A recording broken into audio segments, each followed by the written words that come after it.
Welcome back, and I'm live. I'm on my iPad right now, so we can see what the difference is. I'm actually charging my phone, and because that's what I was filming on before. I probably should have made sure that it was fully charged before I started making the video. Now, one thing I do have to say is I'm doing this film, I'm filming here in this room. I've never filmed in this room with my iPad before. I did put the mic on, not quite sure if I need it or not for this room, but I'm going to try with the mic on. I might actually do a test in a little bit with the mic off just to see how that works. We're going to be talking Vinegar Syndrome.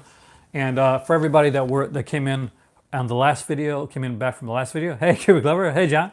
Thank you so much for coming in. If you haven't, be sure later on to check out the Slasher Studios video. It's a fantastic company that I got stuff from. Hey, Indy Phantom, much love to Sarah Shot, who got me the stuff, and I do have to let people know there's 3 copies left of Irrational Fears Blu-ray. It is limited. Hey, long time no see, guys. But we are talking Vincent tonight, and I did start. Hey, Scott. I'm in. See, more your style than the Doctor Who stuff, right? It's cool. So I did start talking about the Vinegar Syndrome stuff the other night. So first thing I'm going to say right now is we can start at the beginning, and we can go over all the Vinegar Syndrome stuff like from page 1. We can do that. Or if enough of you guys have seen the original video and you don't feel there's nothing else to put in there. No, I don't, Cubic Lover. I think a lot of people do get free copies of movies by promoting them. I'm not one of those people. Now, just so you know, if I was, 1, I'd let you know. 2, I have no qualms with getting free copies of anything. I will gladly take free copies from Vinegar Syndrome or any other company that wants to give me free copies. I do think that maybe a part of the reason that I don't is due to the fact that, 1, I'm not connected to a website per se. And a lot of movie reviewers, they have like a website with written reviews that they do as well. Guys on here like Sarah Terror, for instance. I'm not sure. I think he may get some. And he does good reviews and with stuff like that.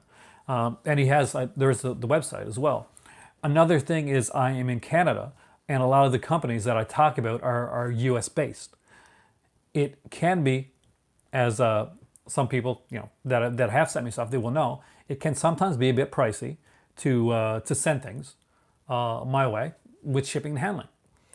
So as of yet, I haven't gotten anything free, like per se. I've gotten, but if I get when I get free stuff, I will be coming on here with a party hat and tie maracas.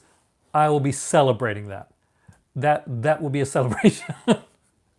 Now I've gotten some stuff that was sent my way, not from the company, but from Brian when he had some extra stuff that we looked at during the podcast. So I've gotten some stuff through friends, but I've never gotten anything from a company.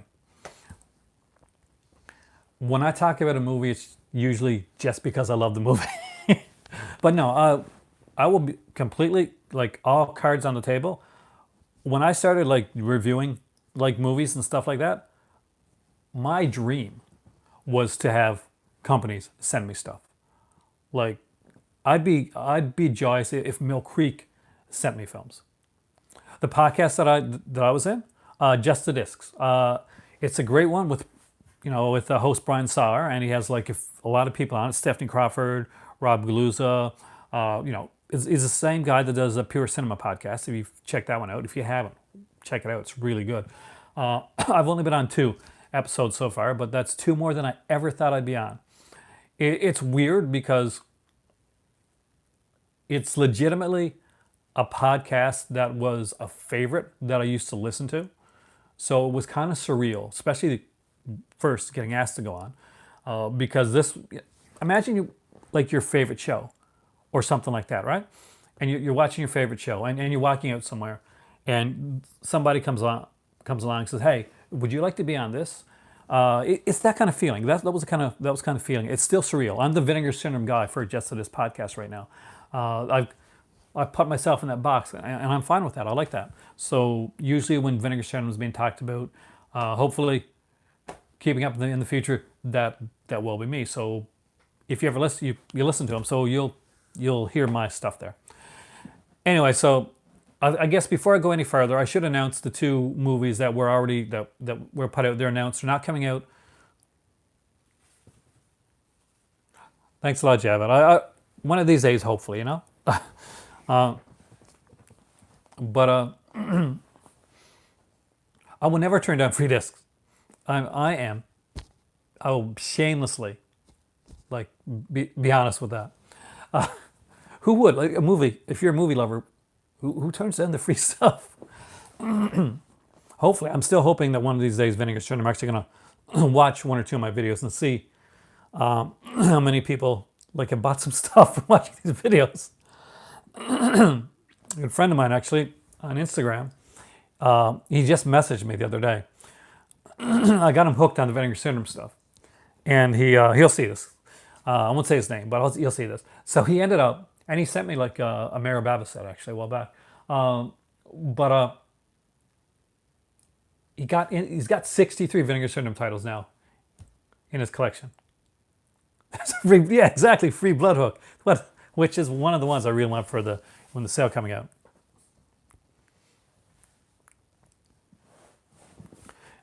Because it's been so. I've been kind of the guy that's been kind of cheerleading Vinegar Syndrome before they really kind of they're popular now. Like they're definitely like a company that's known. Like people look forward to these sales, to the halfway to Black Friday sales and the Black Friday sales. If I put Vinegar Syndrome in the title of my video, nowadays it'll get more views than if I don't.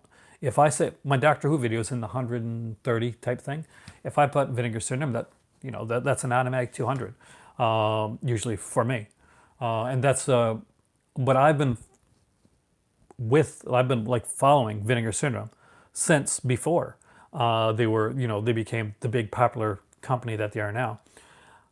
I think I like those type of films, and they just blow me away with the stuff they do. Speaking of which, okay, the two titles that are coming out. One, a lot of people know about, and I don't know this movie very, very well. I don't think I've seen it.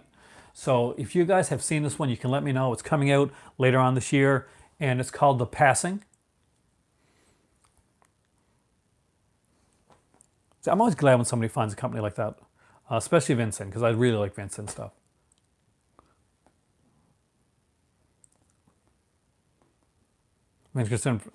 So The Passing is one that's coming out later on this year. I really don't know much about it, so I can't tell you anything more than the title. I don't think I've seen the film. I'm intrigued. I'm very intrigued. I got to look up more on it. But it's a movie called The Passing. But the other movie is one you're probably going to know. It was only put out on DVD so far as I know, and that was only through the UK, through Arrow Video, through their Aerodrome releases. And that is Vineyard. Blood Trail. Nice. So Vineyard is one that I do know and that I have seen, and I'm really intrigued in getting a Blu-ray of that one. I passed on the Aerodrome DVD of it, but I will definitely be picking up the Blu-ray Vineyard. Let's see if I can find it. No, I'm not going to find it here now. Yeah. So Vineyard, I'm going to try and show you the cover here. See if it. This is from Just the Discs, actually. Sorry, Down the Discs. They do like a. So this is the Vineyard. A lot of people know this one. So it stars James Hung and Karen Witter from One Life to Live for me, but she did a lot of horror movies as well, and Michael Wong as well. So James Hung, Karen Witter, and Michael Wong. Supernatural film. Really do want it. So that's definitely one that's in my that's been both of them actually are in my want list. The Passing, because I've never seen it before, I don't think. If I have, I don't remember it at all. And I love films like that. I love going in on a film that I haven't seen. Oh, talk to you later, Scalder. I should be here. Hopefully, I'll be here in the next 20, 30 minutes. I'm going to have to up my Fresca, though. Quickly come your favorite company. See, Dave, I'm going to be honest with you. Vinegar Syndrome are my favorite company right now. I collect a lot of different companies. But Vinegar Syndrome kind of tops it for me. I just really love the stuff they do. Now, I do like Indicator and Scream Factory and Arrow and MVD Rewind. Love the companies. But Vinegar Syndrome just got a special spot for me. So you've started them around Madman, right?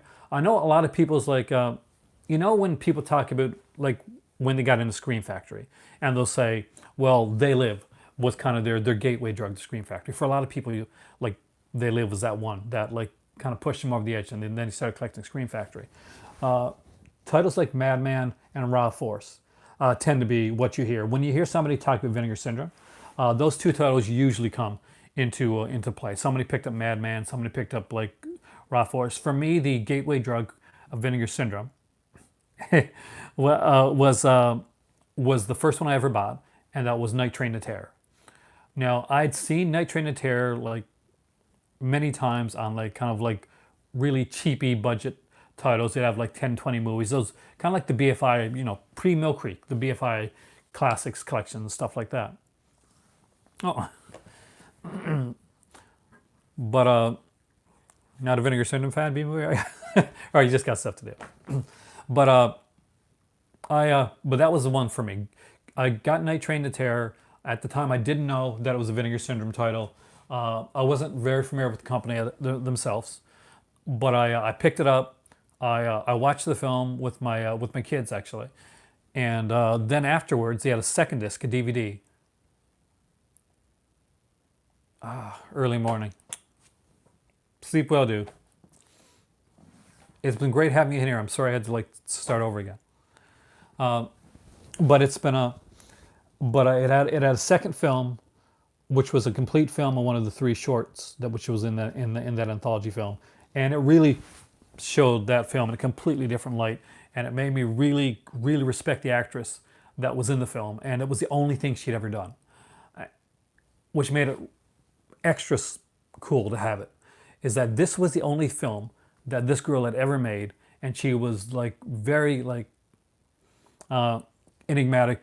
Have a great evening, Big Movie Archives, and get some good sleep. And I'll promise I'll talk some more Vinegar Syndrome in the near future so that you're here to do it. But yeah, it's one of those times when you see an actress, you see her once, that's all she does, and you're just glad to have it. Thanks to Vinegar Syndrome, you get that. And Vinegar Syndrome is like one of the fastest companies when it comes to shipping. Vinegar Syndrome and Arrow right now. Arrow, since they changed the shipping methods, Arrow is like super fast. Arrow and Vinegar Syndrome tend to be fast. They're really easy to work with. I hear nothing but great things like about people that actually go to the archive, the store that Vinegar Syndrome has. I've never gotten to go there. Actually, there was a guy who used to come on here, by the way. I'm not sure what happened to him. Actually, was kind of concerned. But he used to come on here all the time. Like he was a commenter. And he said he was going to go to the archive store, and he was going to send me a T-shirt when I went to the archive store, right? And then just one day, he disappeared from like Facebook and like from here. And hopefully, guy's okay. But sometimes that happens, I guess. Great packaging. That's the thing. When you're like me and you're in Canada, and you're going for like you're ordering from a company, all these little things matter. Packaging matters. Time frame really matters. Like pricing, the shipping and handling for Vinegar Syndrome is fantastic. Right now they've just done a new deal for their shipping, and now anything over, like if you're in Canada, for instance, any order over $100 is free shipping. If you're in like maybe the UK or something like that, then it's over $150 and it's free shipping. And when you think about stuff Vinegar Syndrome puts out, in a lot of cases, that's a decent deal. Now, right now, like Dave mentioned earlier, I think it was at the end of the last video, was that the new Vinegar Syndrome like package that's out for the month of May. Right now, we only know one title. That's Mountaintop Motel Massacre. There's a second title that's going to be told to us later on at the end. I think very soon, actually, at the end of the in about a week or so, we should be finding out like the second title. But the other two titles, the Black Friday titles, we won't know until then, until they come out. See, that's awesome that they would do that. I always buy direct from Vinegar Syndrome. I always have their prices are really good. Their sales are incredible. Now, I will be honest. When a couple of sales there, when they started to become popular, uh, the site was crashing a little bit at the beginning. But that's the thing. They were starting. They didn't realize how big how much collectors were starting to get into them when they started to do some of those sales, and those, like, they put out the limited slipcovers, and they had the special ones for halfway to Black Friday and Black Friday. Nowadays they got like limited slipcovers all the time. You go with the monthly packs. I wish I could. I can't afford it right now. But I get the ones that I can get, and during the sales I try to, like, fill in the holes of ones that I missed along the way. And if I don't get the slipcover, then I'll get the regular edition, because most of the time it's stuff that I'm going to want to get. Me too, actually. I was one of the original subbers of Exploitation.tv, like you. And I did it basically probably for the same reason you did, to see some of the stuff, and to actually, because they said, like, this Exploitation.tv was their streaming service that's money was going to go into getting other films made. And I thought it was neat. I watched a few things on it, and it was definitely a fun streaming service.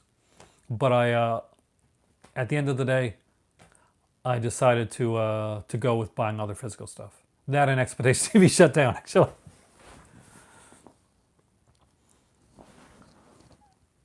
But we went through, like, a few of the titles from before, and I did mention, and I should mention this here for any newcomers that weren't available in the last video, that the earliest sub-label that I can think of for Vinegar Syndrome Blu-ray wise was Etiquette Pictures. Now, they made 4 titles under the Etiquette Pictures label.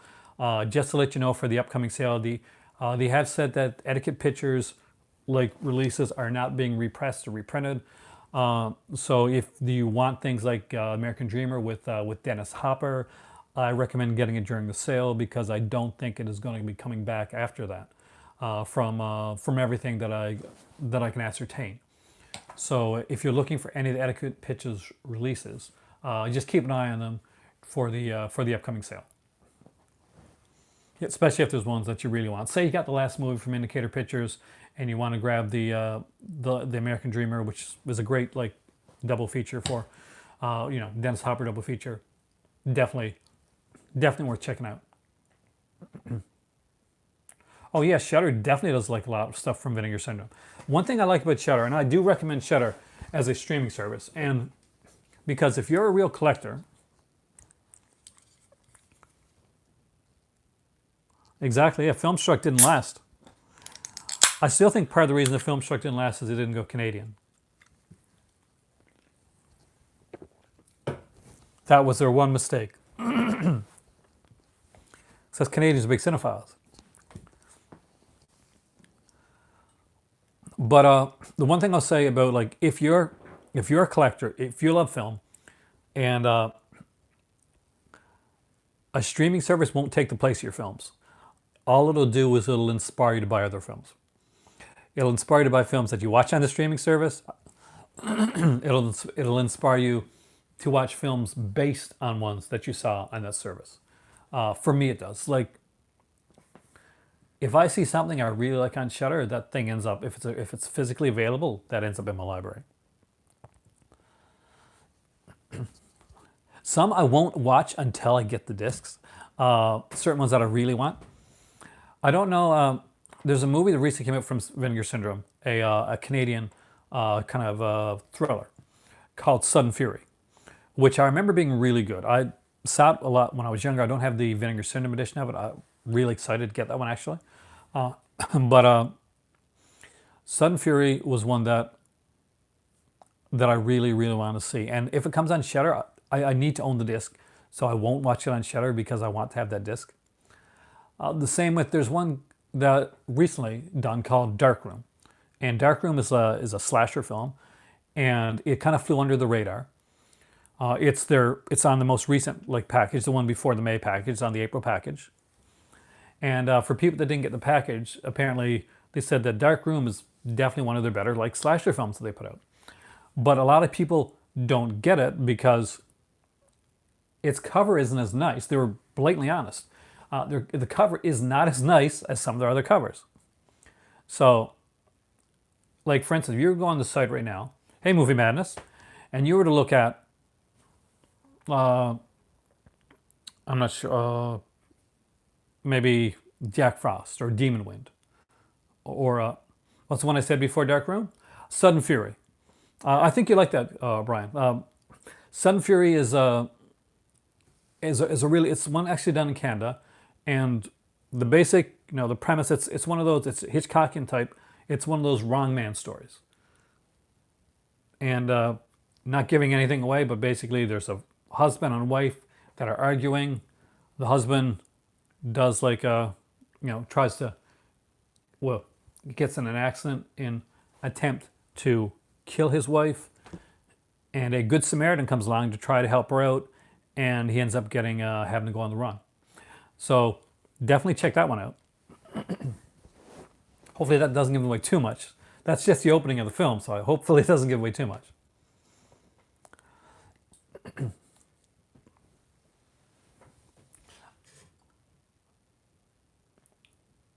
Now, there's a lot of different titles when it comes to the Vinegar Syndrome stuff, and I don't know where to start with you. I'm not sure if you guys want to start at the beginning or to start where. I'll start where we left off, and we can go back to the beginning afterwards if there are people here that didn't see my last Vinegar Syndrome video. It did get a pretty good viewership, so thank you, by the way, everybody. I know Indie Phantom was here when I made that last video.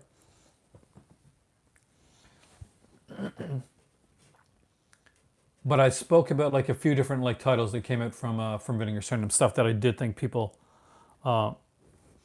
really need to pick up. We had spoke a bit about the Candy Tangerine Man, Lady Coco, which is a Blaxploitation double feature that I do recommend. They are actually, if it's still going on, I heard that they were actually remaking the Candy Tangerine Man. If anybody knows the specifics behind that, they can definitely let me know. But I had heard rumors that movie was being remade. So the original Candy Tangerine Man. I've only got one. I've only got one. I see your Joe Bob Briggs comments there. I've only got one Joe Bob Briggs commentary, and unfortunately, it's for Hell High. Am I a fan of Code Red? I like Code Red's titles, John, but I have some issues with certain aspects of the way Code Red does certain things, much like Dark Factory. I have some issues with some of the ways they're done. Hey, Dick, Donna, it's been a while. The way that they do certain things, but I am a fan of their releases, and I do have no Dark Factory, but I do have some Code Red ones. Oh, 5 years, 5 films are fantastic for the price. I definitely recommend. I know one of them is sold out now. I think that might be the first volume. I'm not sure about the second volume, but they did the volume 3 and volume 4. So basically, for the people that that are just coming in that have not seen this before, 5 films, 5 years, or 5 years, 5 films. Basically, that's like it's a 2 Blu-ray pack that has films that they put out early in their company, and they just put them out on DVD, not on Blu-ray. So these are like packed with, you get 5 films, and usually for really good prices to see. Basically, the one would be like an erotic films one, so that's a XXX one. So make sure you know which one you're getting if you're not into that type of stuff. And the other one would be like the exploitation, like the horror action type stuff, like Sierra Santiago's Mothers, for instance, or Vampire Hookers. Scream Team? Actually, no. I've never heard of them before. I'll be completely honest with you, but I will be checking them out after this video, now that you mentioned them. There's a lot of companies that I haven't heard of, so anytime you guys think of something different or something new, feel free to let me know, because I always put it in and check them out later. It's always exciting for me to find other companies and other that are out there. So yeah, I definitely recommend that. The Rue de Raymore films, if you're into Blaxploitation, you haven't got those yet, there's 4 of them. Originally, they said they were going to put out like a Rudy Ray Moore box set. Anything worth buying tomorrow. I'm not quite sure what's coming out tomorrow, to be honest with you, Dave Katana.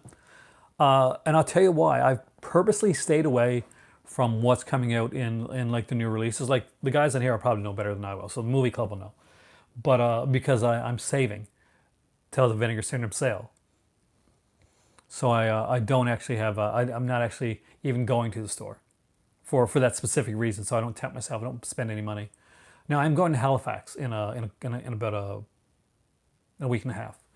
And I know I'm going to drop into Sunrise Records, and I will pick up one thing at least from there, because I do, whenever I can, whenever I go to a place where there's like a Sunrise or a place that sells media, so like a Bay Street Video, for instance, up in Toronto, or somewhere like that, I will always make sure I will come in and I'll pick up something, a physical release, because I want stores to stay around. I want to be able to buy from stores.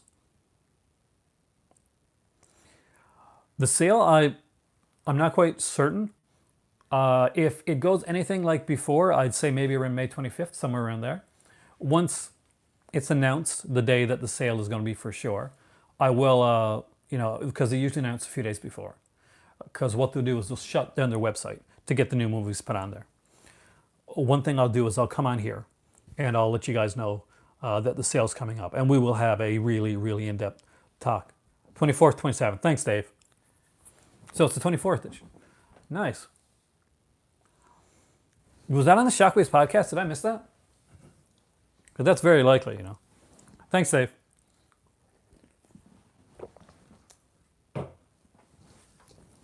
See, you can learn stuff from here that's not from me. A lot of stuff. Like Keir Dullea being in Black Christmas and the date for the sale. It's on the website. I'm right on the website right now. I should know that because here I am. The website's right behind me. I literally, hold on a sec. I need to get a new mouse for this computer.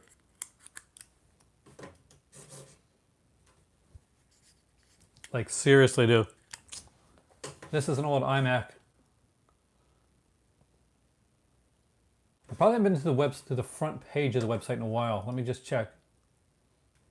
Oh, there we go. It's right there. Halfway to Black Friday is coming May 24th to 27th. 50% off nearly everything. 2 secret limited edition titles will be unveiled. The legendary halfway package, and so much more. This will easily be our biggest halfway to Black Friday yet. So there you go, guys. The biggest halfway to Black Friday yet. Who's excited? This is the first time I saw that. I didn't see that on there before. Because last time I went through these here, it was before this that banner had come up. Oh, Killing Con's fantastic. Now, understand, John, when you go in, Killing Con is different.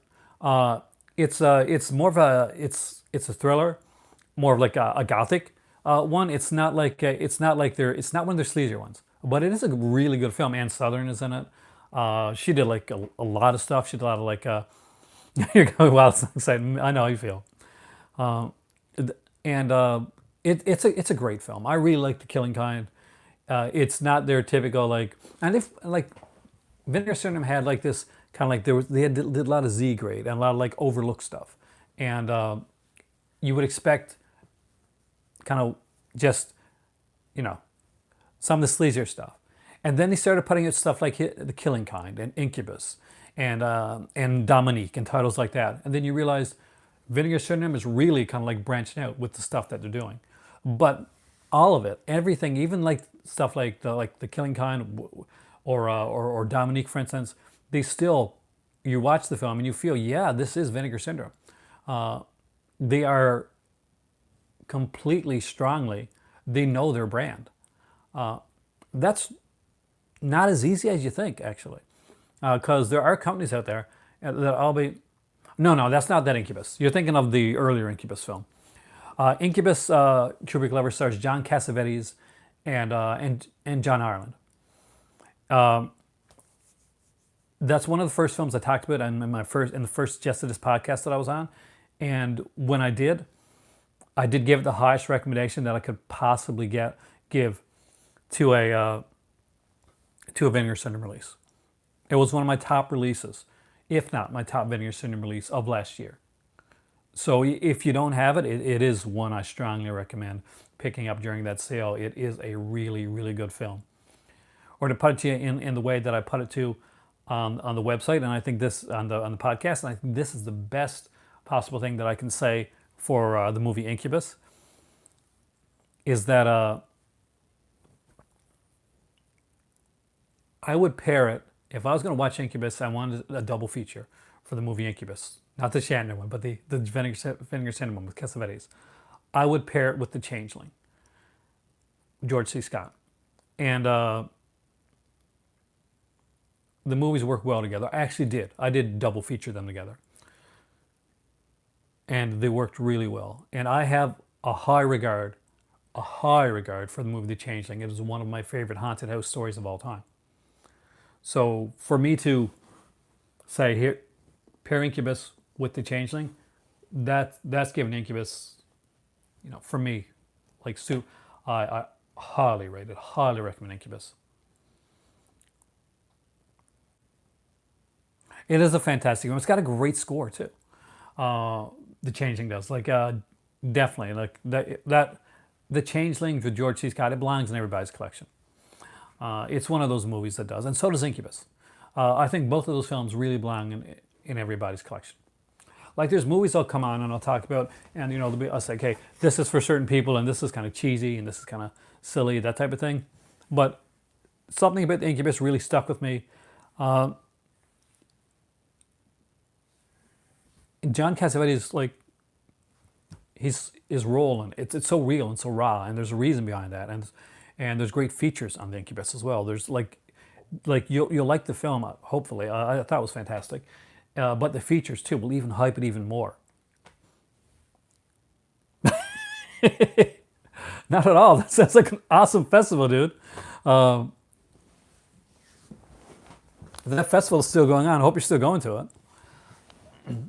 But yeah, so the Blaxploitation stuff for sure. You got to grab your Rudy Ray Moores if you don't have them. I've only got the first one so far. I only got Dolomite. But Petey Wheatstraw, Human Tornado, Disco Godfather. There's four of them. Originally, Vinegar Syndrome tied with putting out a box set for people that already had it. That's because Joe Bob Briggs has some great taste. That's why. Uh, and Joe Bob Briggs is one of those guys. He's a really smart guy, but because he has an accent, a certain type of accent, and because he can be kind of satirical with some of his stuff, some people don't take him seriously enough. And it's a shame because he's actually this really smart academic guy. Joe Bob Briggs is a character that he plays. He knows his movie stuff. Exactly. Yes. Yeah. Some people, unfortunately, Dave Katana, I'll be completely honest with you. Some people like hear the Texan accent and stuff like that, and there's a preconceived notion, right? Are you Meg Joe Bob Briggs Culture Tree? He's pretty cool. I do think he's pretty cool. That's like some people will hear. Whoops, sorry about that. I'm Canadian, and I have what I think is definitely a strong Canadian accent. So some people will listen to me, and they'll say, "Well, he's Canadian. What does he know?" Type of thing. I hope I know a bit. Still got a lot to learn though. What's my favorite Vinegar Syndrome release? For a while, it was definitely the Incubus. I'm not gonna lie to you. But my favorite Vinegar Syndrome release goes back farther than that. It's not gonna be something that everybody's gonna like, and some people are gonna know the title. It's an adult title. It came out through through their Halloween ones, and it is A Woman's Torment. That one stuck with me. It's a Roberta Findlay film. It's very much kind of like a Repulsion style film. If you've ever seen Polanski's Repulsion, it's that style of film. It just hit me, and I watched it a few times. Now I've got a lot of like top releases that I like. There's things like, Fantastic Incubus, fantastic release, something that I think everybody should own. I actually thought the Psycho Cop 2, the Return of Psycho Cop one, I thought that was hilarious. I thought that was a really fun release. In more recent times, I swear by the Norman J. Warren releases. Specifically, I loved really enjoyed Bloody New Year. Hey Jace, how's it going, man? I know I'm dragging my feet on the Western stuff, but I have not forgotten, and I'm getting there. I'm slowly getting them done, especially now when Hints Out of Town. Exactly, yeah. Roberta Finley did do the movie Snuff. That has been put out, but I don't think it has. Does that have a really good release? Not one of my favorite films, like for Roberta Finley, to be honest with you. But I do like her. I do like her stuff. I have watched, but A Woman's Torment. It just stands out. It's just one of those that just it. That's like right now, in one of the. I will message you. Flesh Pot on 42nd Street. It's got a weird title. It says adult, but it's the adult portion of it is minimal, and it's by Andy Milligan.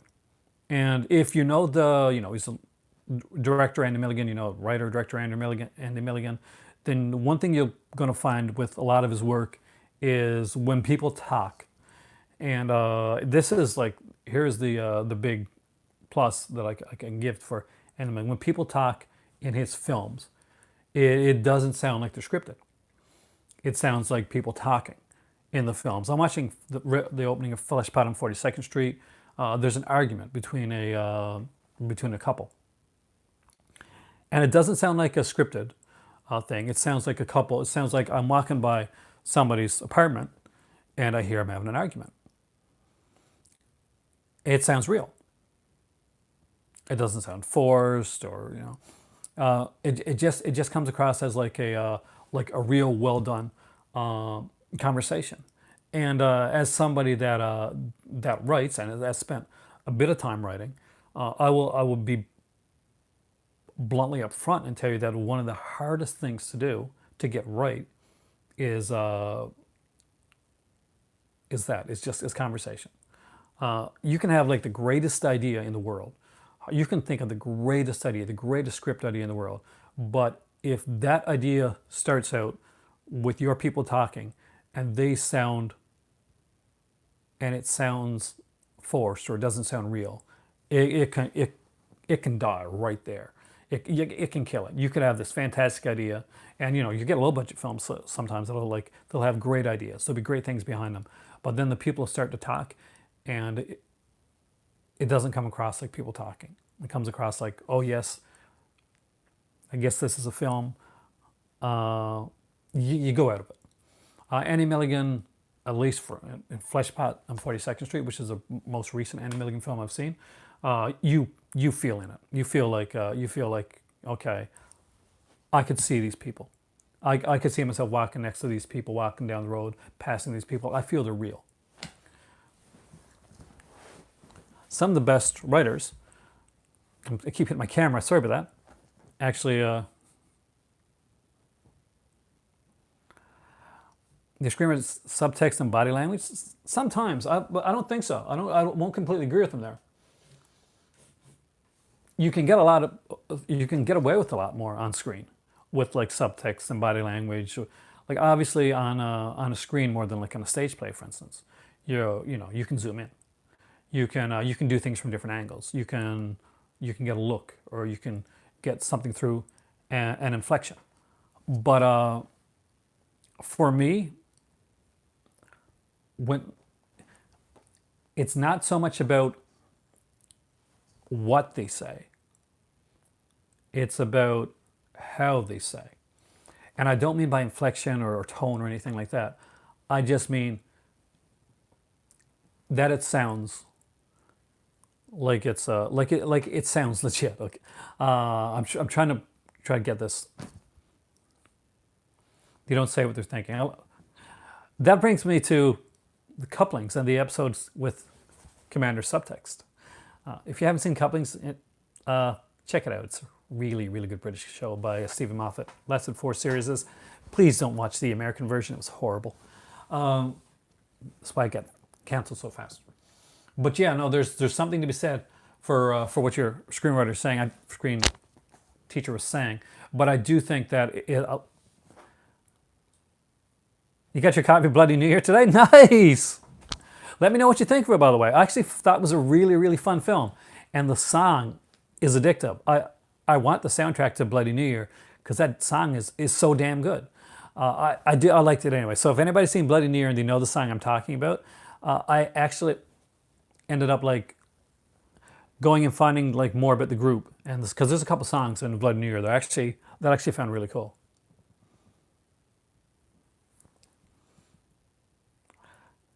So it was great. Yeah, but I think what I'm trying to, I guess, try to say is that writing dialogue is an art. Like writing two people speaking is an art.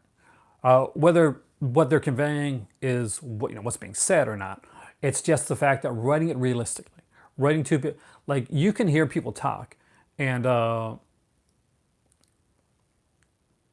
yeah. Anyway, so writing it like actual people talking, and not coming across as either like stilted or boring. That's an art. It's not something.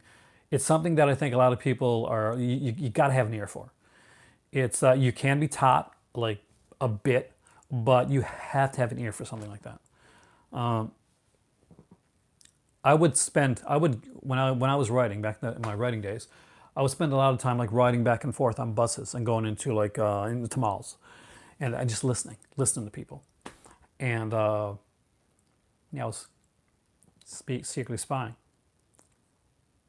Exactly. Just make it sound like a stranger or friend would sound. Then you can get into some commander subtext. All right, so where were we? Yes, we were doing this. I apologize, guys. So the one thing that Vinegar Syndrome was known for originally, was known a lot for, were their adult titles. Now, not everybody is going to be for the adult titles, so it's to each their own. Some people, myself, I do like select adult titles in the Vinegar Syndrome library because I think there's little slices and slivers of history in a time period that deserves to be archived and studied. That's what I like about stuff like that. They put out a series, a line called, and everybody knows this, called Peakorama. Now, initially, what they put out first was driving class collection. Basically, they did a driving collection, and they had like different stuff. So the driving collection had whatever, like sexploitation and horror and action, and they had some like adult films. You had a couple of adult films, but the adult films were kind of popular, so they actually gave the adult films its own label, some kind of like sub-label. Then they did most of them on DVD. I think there's only one or two Peakoramas that ever came on Blu-ray thus far, and that are still available to get. But most of their Peakoramas were like double features. Some of them had like commentaries and interviews and stuff. Those are the ones that I look into. When it comes to a commentary and stuff, that's what I want. They recently put out like the adult film, what's it called? Flicks or something? I can't remember the name now. Sex Flicks? Something like that. Which has a commentary with Heather Drain and Sam Deegan. And it has a career interview with actress Sharon Mitchell. To some people, that's not going to mean a lot, but if you're a commentary fan and you're familiar with Kat Deegan and Kat Ellinger and Sam Deegan and Heather Drain, that's a must. Like whenever I hear there's a commentary from them, I look forward to getting something like that. Fleshpot on 42nd Street had great commentary by them. That's I'll look into that.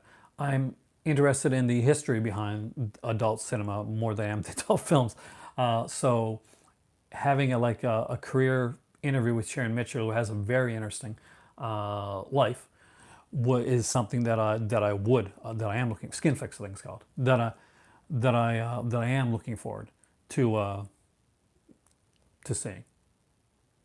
Fleshpot on 42nd Street. That's Andy Milligan. That is like an adult one. But it's very like lightweight adult. It's not like adult like you'd see now. But it's more story than adult. It's got some great sequences. Kubrick, you're a fan of like New York, and if 42nd Street, New York, basically, you're going to see some great footage of there. Much like for this one, I'd say you could probably like get Massage Parlor Murders as well, and and Fleshpot on 42nd Street. You get those two. You get like great great New York experience, like classic New York experience that just doesn't exist anymore. So it's great to have it on film, to be able to see just the area and the feel and the life and the way that it was back then. It really is like a visual like snapshot of a history of a time period that no longer exists. And for me, that's priceless to see something like that. It's it's priceless. But no, that's just me. That's something that I look for in certain films. When I know that a film is going to be like focusing, like say I'm Canadian.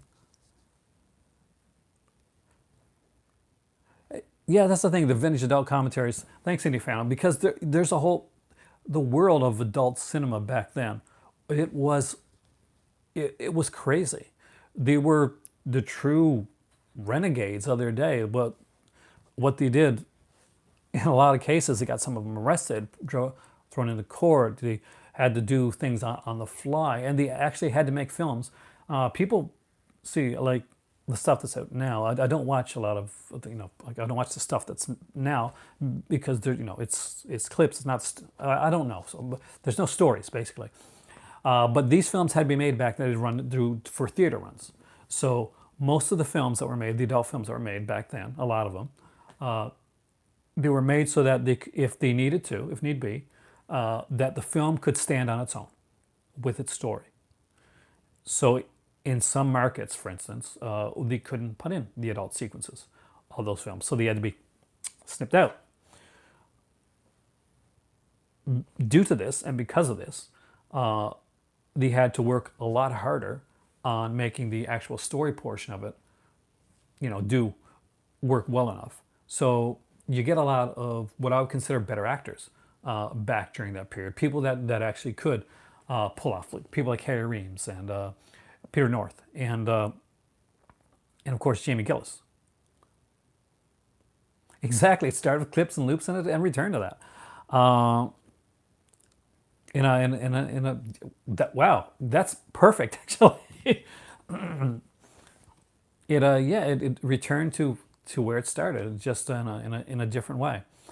Oh, see you later, Coach Trina. You have a great evening there, man. Hopefully you'll come back to hear a bit more of the Vinegar Syndrome stuff, and I promise I'll talk to more stuff, more actually really cool Vinegar Syndrome stuff later. But yeah, no, in my opinion, I think if you're studying film, you're gonna owe it to yourself to have at least one with a good commentary on it in that genre. Definitely, just research it ahead of time, because I don't know if I'll ever watch like. But if it has a good story, if it has a good commentary, yeah, then I will. But yeah, the Peakoramas. So there's the Peakoramas, there's the drive-in classics. Those are going to be like super cheap.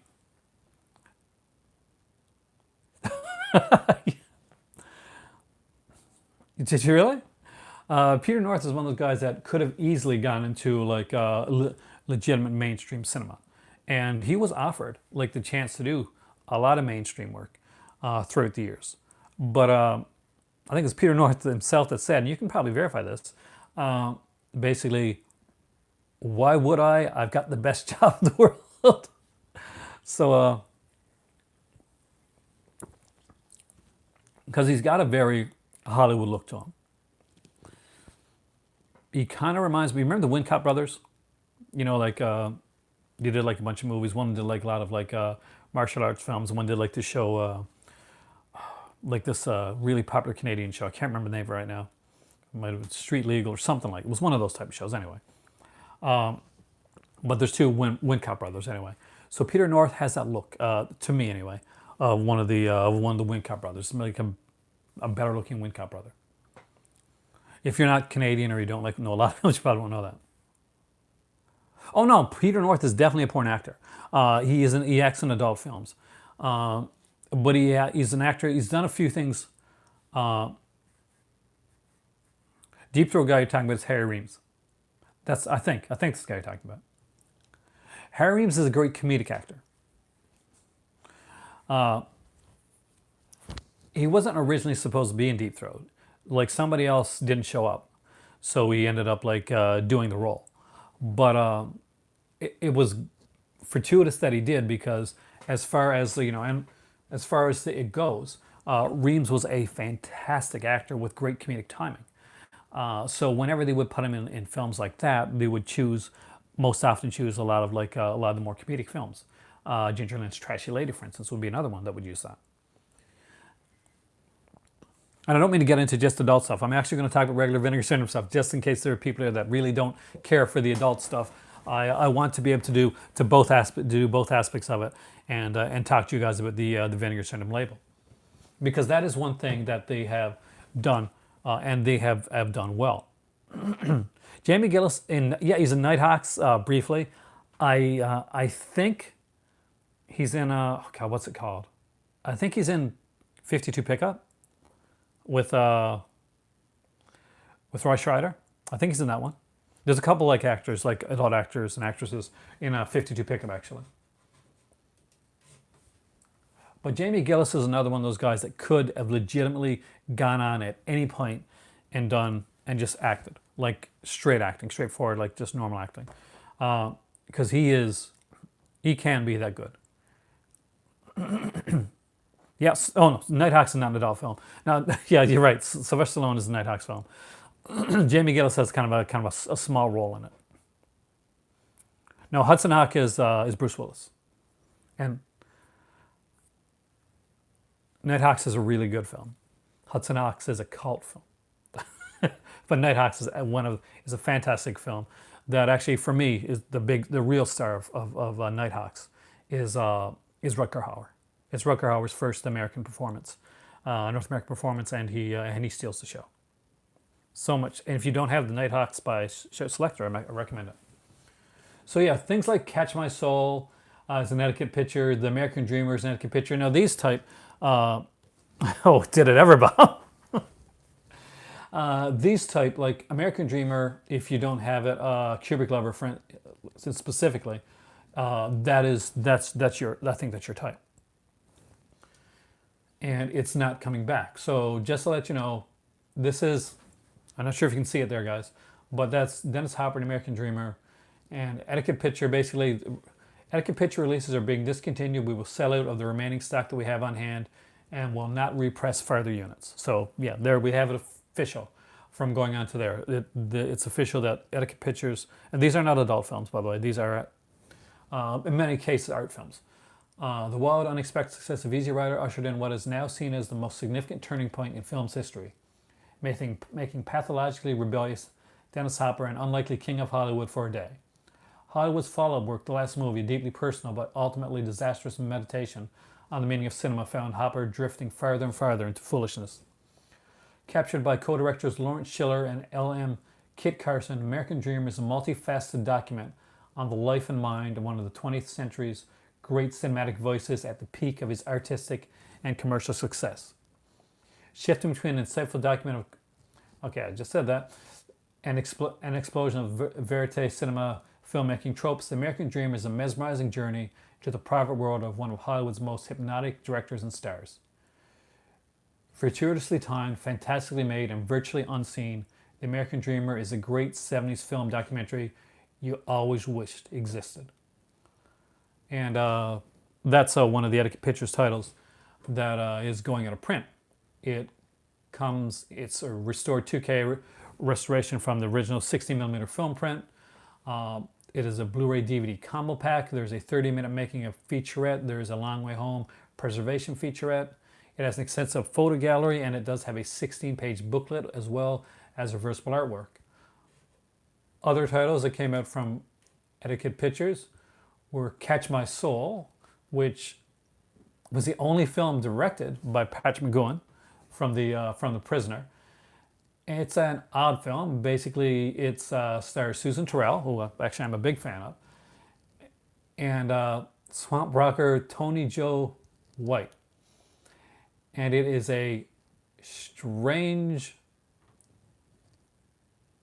musical oddity that Definitely is one that you not a lot of people hear of.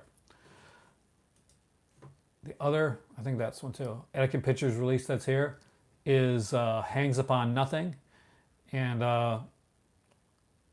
that's a surfer one actually. It's a surfer documentary with, and if you're a fan of that, and that's got some original score by the Rumus band, Velo Sun.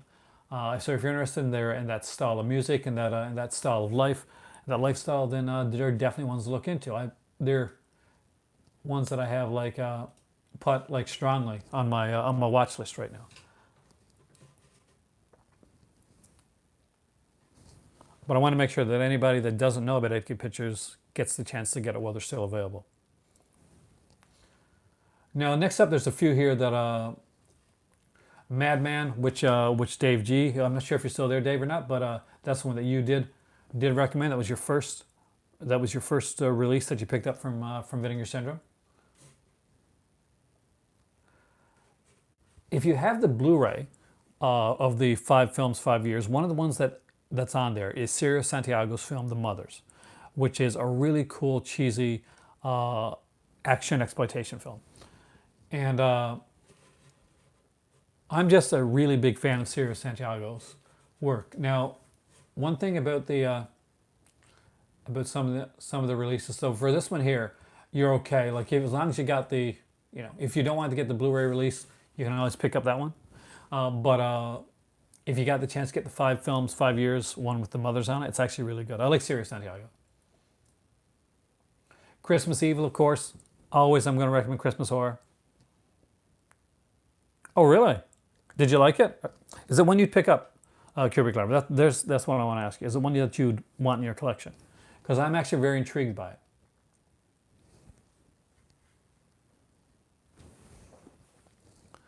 Because it's nice when you see stuff like that, because that's stuff that doesn't normally get. Like it's a film, it would be a film festival that would actually look at something like American Dreamer, because it wouldn't be something that you'd turn on Netflix somewhere and you watch. And that's what's so cool about right now, that there's these little labels and there's these sub-labels that are putting out films, and sometimes limited edition of films. And when you grab them, if you want them, right away, because in 10 or 15 years, if if those elements aren't preserved, those elements aren't kept, if streaming services are going for like the mainstream casual stuff, that's kind of what you want to see, though, isn't it? Because you want to see him. That would be like the real Dennis Hopper at the time, kind of like full of himself, kind of like believing his own hype. It's intriguing to see. Oh, what? I'll be sorry, man. That's honest. For me, that would be something that I would. Exactly, like the real, like at the Dennis Hopper at that point in his career. Because we usually see, a lot of times we see like things documented through a filter, through special features, or or we'll see people like reflecting later on in their career. Like you'll often see people do like career. I don't think I have actually. After hearing you talk about it, I don't think I've seen it. To be completely honest with you.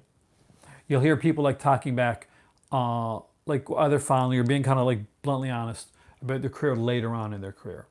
But for me, and what you said actually makes me want it more, it's getting him at a real raw place in his career.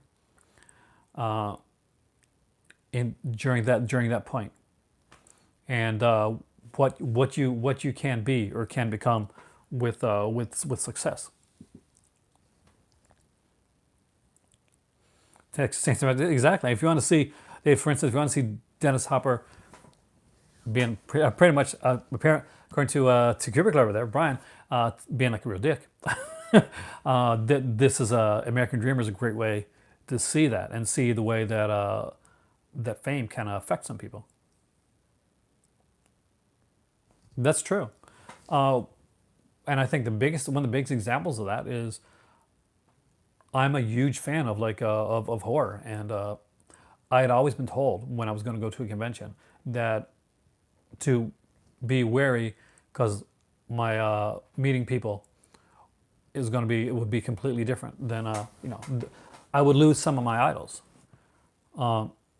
So far I've been extremely lucky. I think the rudest person that I saw at a convention, and again I always like to say, maybe it's on a bad day, but me and him disagree on a lot of things anyway, it would be Adam Baldwin.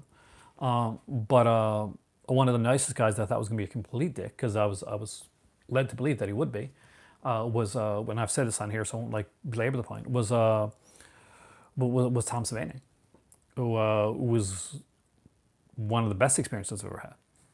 And you'll hear other people and they'll tell the exact opposite. So I'm not sure if you meet the right person on the right day, or you just say the right thing, or you just click. But you never know. But it's nice to be able to like go back in this time period and see Dennis Hopper just as he's becoming Dennis Hopper. And obviously, from what you say and from what that description says, not handling it well.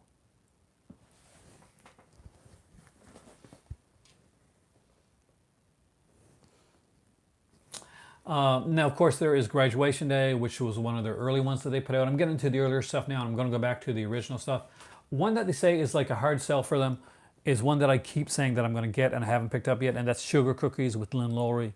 It is not an adult film, but there is definitely areas of the sexploitation genre within that one. If I remember it correctly, it's been years since I've seen Sugar Cookies, years by years. But I think Lynn Lowry plays two roles in the film. Has anybody seen it? Does anybody know? I'm pretty sure it's one of those, like, it's that standard trope, like the plot, basically, where there's somebody and she's killed or disappears, and they find somebody else that looks like her. It's that style of film. I'm pretty sure that's what Sugar Cookies. If it's the movie that I'm thinking of, then that's exactly what Sugar Cookies is. And I think Lynn Lowry is the one that from Shivers, and of course I Drink Your Blood was her first film, but that she plays the that penultimate role of the of the person that they find. So again, like, there's a lot of like early stuff that you can look into here. I'm going to go to the newer stuff in a minute. But I wanted to mention stuff like, the Ted V. Michaels one, the Doll Squad Mission Kill Fast, is actually a really good one. They don't do a lot of sales for Good Luck Miss Wyckoff, and that's one that they do actually recommend people get. It's actually it's a drama film, more serious. Punk Vacation is one I'm very interested in. Now, I'm not sure does anybody here have Punk Vacation? It has a second film on it. There's a second film called Nomad Riders. So some of the early ones would have like double features. Now this one here, basically, it's a revenge film. Doesn't make punks look very good. It literally is what you think, like Punk Vacation, like the punks are the evil, like killer type characters. See, a peaceful California town is shaken after a brutal murder of a diner owner by a gang of vicious punks when the daughter decides to avenge her father's death. It includes a complete, like, full-length film called Nomad Riders there as well. So that's definitely one to look into. Massage Parlor Murders. Everybody asks me about that one. I do have that release. It was one of the first releases I got from Vinegar Syndrome, and my first time that I bought from them. Is it really Jamie Gill's character in Red Dead? That is awesome. That is like, he's made it at that point. Like, that he's made it into Red Dead Redemption 2. That is cool. Because I'm a big fan of his. I think he's a good actor. So to see that really makes me happy, actually. Of course, there's like a lot of the regular like stuff like Anatomy of a Psycho, The Lonely Sex, like the double feature. Vixens of Kung Fu and Oriental Blue, I think maybe one of the adult ones that came from the drive-in collection. So, always be sure, if you're not into the adult cinema aspect of it, just look at some of the films, because some of the early drive-in collection ones actually are adult films. So if that's not something that interests you, just like take the extra look into that film before you pick it up.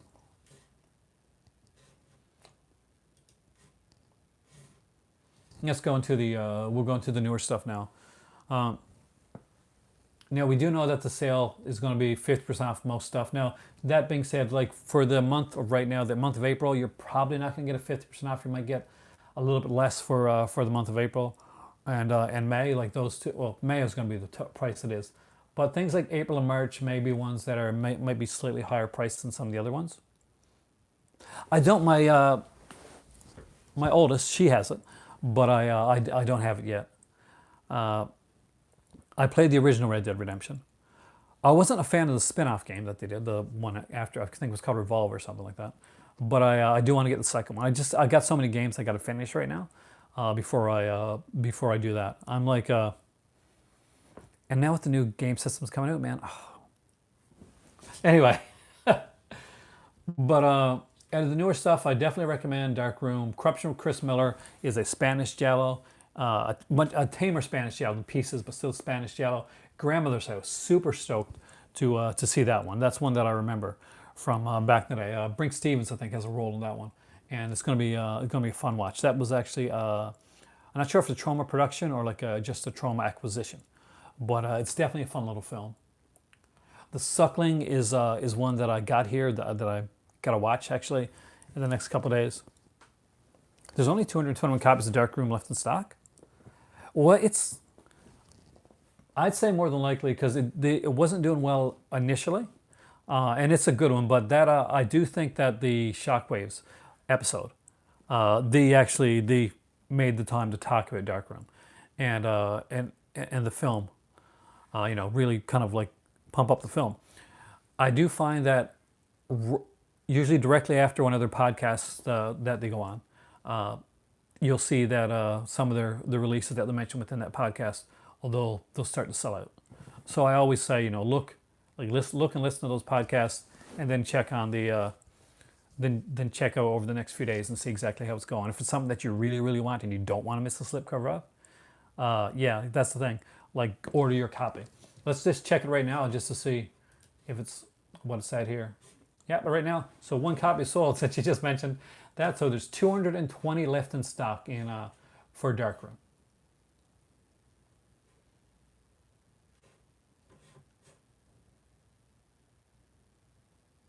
And they say it's a really cool, almost Giallo-esque title. It's interesting to go in now and see, like, after the sale, like, how many, like, some movies like Dominique, which are going to be, like, harder sells, for instance. It's going to have 500 copies left. Now, the Suckling sells over 500 copies left. But all they had to do was mention Dark Room in their during that sale, during that podcast. And, that does a lot. I'm going to go in here just on, like, Corruption, Chris Miller, still, you're good with that one. Grandmother's House, you're good with that one. I can't hit on Skinflix, guys. But now In the Cold of Night, that one? Yeah, over 500 left. So Dark Room, and it was good that you pointed that out for people, because the people that want to get that one, want to grab that slipcover, yeah, definitely it's one to grab. Now, if there's ones that I've got Wacko, and that one's down to, that one still has like a decent amount on it, as does like, I think Party Line, still over 500 left in Party Line. But Dark Room has really picked up. So super, super intrigued on that one. Like, look at ones like Mausoleum, like people that came out, and like I think that one went like really, really fast, like slipcover wise. And Mausoleum is actually a pretty good film. I actually really like Mausoleum, and that's one I don't have the Vinegar Syndrome Blu-ray of. I've only got a DVD of that one. It's on a double feature too, with Bloodsong, I think, with Frank Avalon film. I would love to see them put a Bloodsong, because yes, there is a movie where Frank Avalon plays a serial killer. Oh, and Indy Phantom's going out. Thank you for coming in, Indy Phantom. Make sure to get your copy of Dark Room if you don't have it. Have a great evening, dude. When I turned around, I missed you saying you're going. And I shall probably have to go soon too. I just wanted to go through a couple of these here for people that haven't. Mausoleum was the first PG-13 rated film. I did not know that. That has it's Bobby Breeze, right? I think it's Bobby Breezy in that film. The voluptuous Bobby.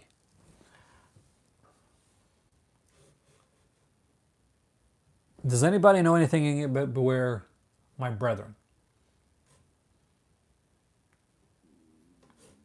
because apparently that's one of those, like, I guess sort of a different, like, strange, maybe a cultish, religiously type film. Uh, Kenny has been raised by the Brethren, an evangelical sect who preach purity, morality, and unwavering allegiance to the Word of God. A security officer by day spends his night stalking and strangling immoral women. Uh, so there, definitely a different title. The Killing Kind, which was mentioned, is definitely one that I recommend. Let's see, does that one have? Yeah, you're still good with The Killing Kind, but it's one that I would definitely recommend. I actually really like The Killing Kind. Do we still have anything with Dear Dead Delilah when it comes to the? There's about 415 left, guys, when it comes to Dear Dead Delilah for slipcovers. Right now, what I'm doing, yeah, let's do that. Let's find out slipcovers. What's still available? So Splatter University, which I thought was a really gorgeous looking one. Still over 500 in stock for that one. I'm actually surprised because that actually was a pretty good one. If you don't have There's Nothing Out There, that is, I consider that a must. There's a lot left for the slipcovers of that one. It is a fantastic little film and has some of the best special features that has ever been put on a Vinegar Syndrome title. Sudden Fury, luckily still has a slipcover. That's one I'm looking to get. Actually, I'm glad you asked, Katana. I am headed back to school. I am going in for computer programming. And while I am waiting for schooling to start, I'm actually taking some courses online to kind of refresh my knowledge while I wait for the courses to start. So there was other options I could have went with, but I want the option that's going to benefit me the most in the long run. Oh, I'm good at math. I'm okay at math. I'm not great. I'm so at math. But I'm a hard worker. So I've been going over the base stuff, like, the stuff that you have to go before going in, like SQL and Linux and like Python stuff like that. I'm looking into that. But we'll see. But that's what I'm going to do anyway. Basically, I want something I've got my business degree, and I want something that's going to work well with that. 9 chance out of 10, it's something that I'll use when I need to, but anything that can come out, and then I can buy more Vinegar Syndrome. Then I can buy more stuff like that. So I might tighten the belt a bit over the next year or so, but in the long run, hopefully, Dagatana, it's worth. And thank you, by the way, for asking, because that's that does mean something to me.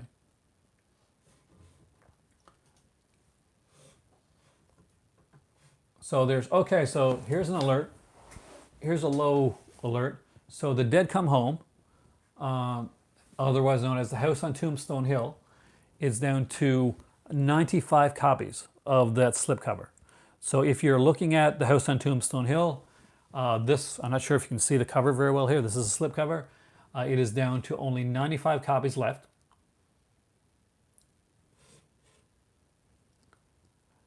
Now this film, ironically, when it was put out by when it was put out by the company, Trauma. It was originally called I think Dead Dudes. Yeah, Dead Dudes in the House. And I gotta say, I utterly love the fact that there's a movie out there called Dead Dudes in the House. But actually, I'm surprised. Like that one's getting down there really low. We have 218 copies left of House of the Dead Aliens on there. I wish I had them. This one originally only had 1,500 units available, and I really like the cover for House of the Dead. It's an anthology film. It's low. I'm going to be looking really strongly at these. I'm going to keep an eye on these, and hopefully some of these will stay till the sale. But I'm going to be checking on some of these on a fairly regular basis. Some of these that have gotten low. Luckily, one of the ones I want, Blood Theater, The Visitants, which is a double feature. It's got Mary Warnoff. I really love Mary Warnoff. That's actually still got a few. Got 500 over. There's only 89 copies of Grave Robbers left. So if that's one that you're looking into, and you want to have that. That's actually a really nice slipcover. That one is down to 89 copies.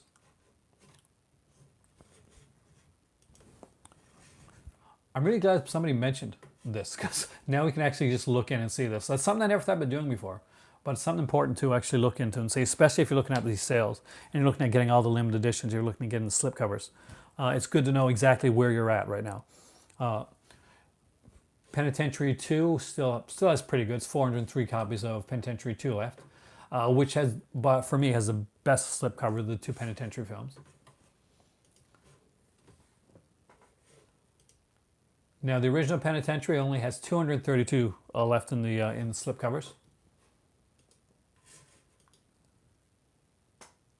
Disconnected has 170 left, and Disconnected is one that I do want to pick up because that is kind of like a cool little slasher film. I've actually been recommended Disconnected by a couple of my viewers.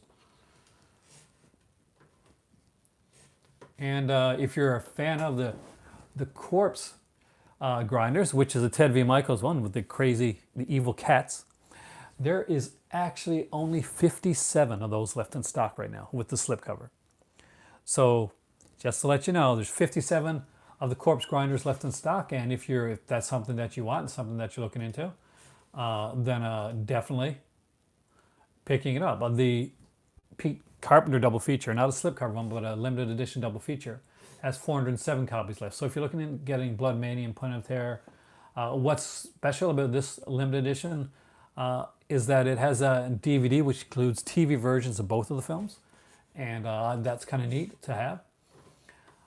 Their sexploitation ones, they're doing good with the Trip for Teacher. So basically, if that's one that you want to get, you're in good standing with that. With Pickup, there is 266 copies of that one left, and I actually do like that film, so I may be looking into picking up that film. Pardon the pun.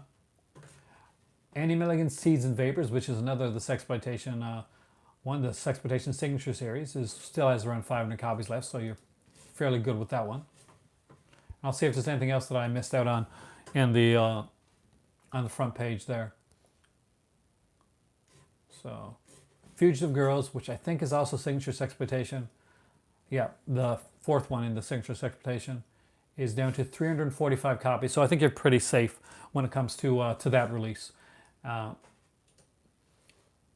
Shot is down to 421, which I'm actually surprised about, but and as far as the 5 films, 5 years, there's only 273 left for Volume 3, which is the Golden Age Erotica volume. And if you want the Exploitation volume, Volume 4, you're good to go for that one because there's over 500 copies of that one left. So there we go. That's most of the limited edition stuff. I'm going to try to do this one really fast. There's 442 left for Skin Flicks, and Mary Mary has 205 left. I had to do those really quickly with their adult films.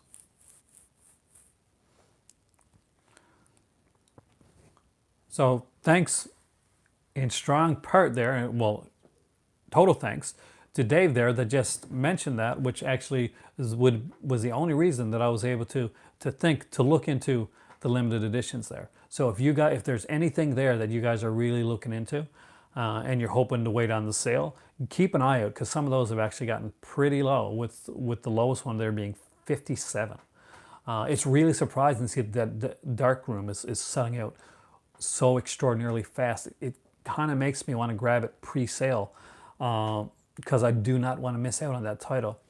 But I don't think I'm going to be able to. I'm actually trying to save for the sale, everything I can for that sale. I'm hoping it'll still be around. If it gets really low, maybe I'll have to bite the bullet and go in on it. Now, you guys are really quiet there tonight. I don't know if I've lost you, or you just decided it's a quiet evening, or has this video run its course? Maybe it has, because we did do a video before this, if you were in that video as well. I do have to ask you though, is there anything in particular that any of you guys there are looking for that is like, this is what I'm getting, this is my most wanted title during the sale? Do you have something that's in your mind right now that you're thinking, okay, I'm not quite sure about everything, but I do know I'm getting this? Because I would be intrigued to know if there's anything that like you, Dave, or you, Anthony, got in your mind right now that's like, okay, no matter what else is there, sale time comes, I'm picking up X, Y, Z. Or you guys can be really quiet.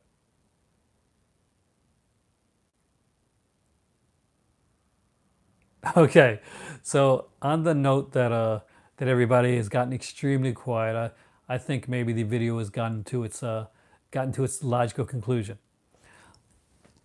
Oh, there we go. Corruption, Chris Miller, Darkroom and Grandmother's House. I got Grandmother's House coming now from my good friend Brian.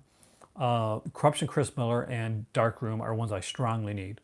I've heard great things about both of those titles. Now, what about it? Are you getting any? Are you getting anything during the sale? Maybe any of the older stuff?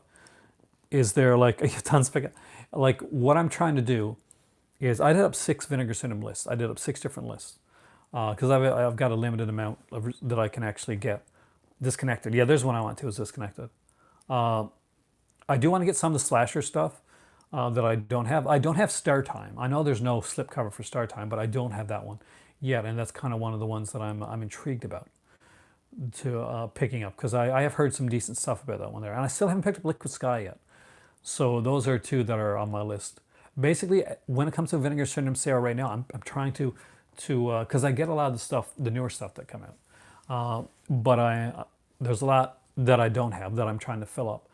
Basically, I'm trying to get as many as I can, and I wondered should I forego like a slip cover unless it's a really nice slip cover, so that during the sale I can get more Vinegar Syndrome. Because obviously some of the slipcover ones, like the newer ones, they're gonna not be priced 50% off. They're gonna be a little bit like they'll be a bit more, which would be expected if it's a newer title. But and you've always got to put up money away. Killing Kind is it is a good one. I mean, like it's definitely a good film. It's a different film than like a lot of their other stuff. It's definitely more. It's a solid film. The slipcover is really nice. Unfortunately, I don't have it here now. Dave, it's actually 2 floors down. If I did, I'd bring it up and I'd show you. But it actually has a really nice slipcover on it. Beware My Brethren is actually intriguing to me as well. It's one that I think is going to stay for a bit. I'm intrigued by House of the Dead. I don't have that one. I don't know if you do or not, but that one I do think I've seen years ago under another title. So maybe I did see it under Alien Zone or something like that. So that one still has a slipcover there. It has a really sexy slipcover. I'm intrigued by that. I like anthology films. So that is something that I will be definitely looking into picking up. Now there's so much that I don't have that I could look into. I could go Blaxploitation. I'm unsure. I've heard like conflicting reports about that. Now, obviously, the Flesh Pot on 42nd Street that I got, the one from Vinegar Syndrome, that is the adult edition of that film. I don't know if it. I'm trying to remember if it has a softcore version. If it doesn't have the softcore version, there is a possibility. I don't think it does actually. So 2 different viewing options: director's original presentation or theatrical framing of it. So this is the original reconstructed director's cut. So if AGFA, for instance, is putting out the kind of like the cut version, maybe of the film, the different cut of the film, then there is a possibility that still could be coming out. AGFA is a great company. That's exactly, too many films, not enough money. But I don't know for sure because I heard originally that AGFA said that they weren't going to put it out, that they took it off of their release calendar because of the fact that Vinegar Syndrome had an edition out. Then I heard afterwards, probably just the same as you did, that AGFA are actually putting it out now because their edition of Flesh Pot on 42nd Street is a different edition than came out by Vinegar Syndrome. I got the Vinegar Syndrome cut as the director's cut, so I would consider that the definitive edition of Flesh Pot on 42nd Street. Now, the good thing with AGFA, and you kind of mentioned it there, is that a lot of their titles come with like an extra film. If I was to get AGFA's Flesh Pot on 42nd Street, it would probably be for the other film that you mentioned there. But I would say if you want if you want to get it once and you want the one edition of that film, unless you're collecting every AGFA title, which you could be doing, I don't know. I would say grab the if you don't mind the adult aspect of it. And it's light. The adult aspect in that film is light. Then I would say grab the Vinegar Syndrome edition. It's a good edition. It's a really good edition. The print is really well done. And more than likely, AGFA may have worked on that print. I know that a lot of companies like AGFA, Vinegar Syndrome, and Severin do tend to overlap and work together when it comes to certain titles.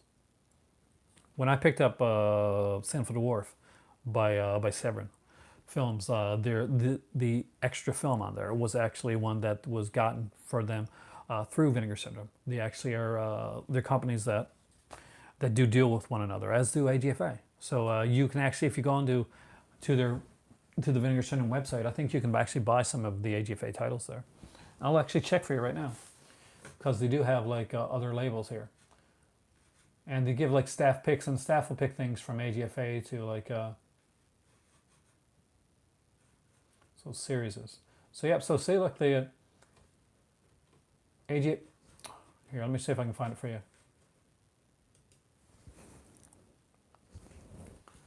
So yeah, all the AGFA titles that I know of, like the Zodiac Killer, the Violent Years, Lady Street Fighter, the God Monster of Indian Flats, Take It Out and Trade, Blood Lake, Soul Tangler, and Ninja Zombie are all available on the Vinegar Syndrome website. There is actually a good possibility that these may actually go on sale on the Vinegar Syndrome website.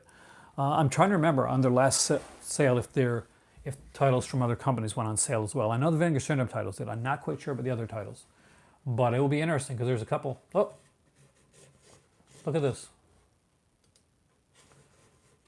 As I try to, not Siri. As I try to get back to my page. There we go, guys. It's an iMac.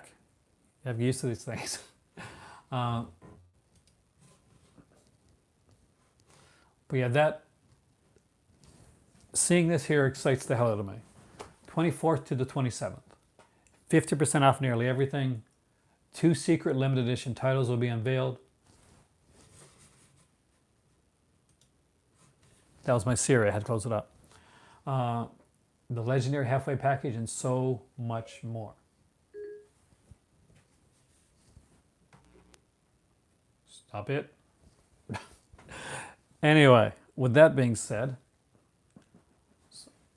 so that a certain little device doesn't start looking up stuff for me. Thank you so much for joining me tonight here. I will be talking throughout this month about Vinegar Syndrome. I will be looking more into Vinegar Syndrome titles. I'm going to deep dive, way more deep dive into some of these titles and stuff. So if there's anything coming up that you want to ask, or anything that you're curious about Vinegar Syndrome, about any of the titles, about some potentials that you would like, and also think of stuff that you would like Vinegar Syndrome to put out, because and tweet the video out, tag Vinegar Syndrome onto the video, and you never know, your comment, your tweet, if they hear it, and if there's one that they're thinking about and enough people are saying, yeah, no, this is the title we should get, maybe if it's possible, maybe it's something that they can get. Let your voice be heard. Anyway, again, I want to thank you so much for joining me here tonight. I'm Aaron. You guys are the Movie Club. You guys are utterly fantastic. I want to thank everybody that came in. Special thank there to Dave G for getting me to do the limited edition countdown. That's something that I think I'm going to make a regular part. Tea and water for Bruno. Thanks, Cubic Lover, especially thanks a lot for actually correcting me on the name thing, which I can't believe I confused 2 people. And again, from my first video there, thank you, Salad Shot, for the slasher titles, because these kind of blew my mind. I really like getting stuff like this. Yes, you knew. I said Udo Kier and you said Kier Delia, because tonight, apparently, like many nights, I have to get at least, I got to get at least one thing wrong. That needs at least one thing. Like later, like more than one thing, but at least one thing wrong that I can be corrected on.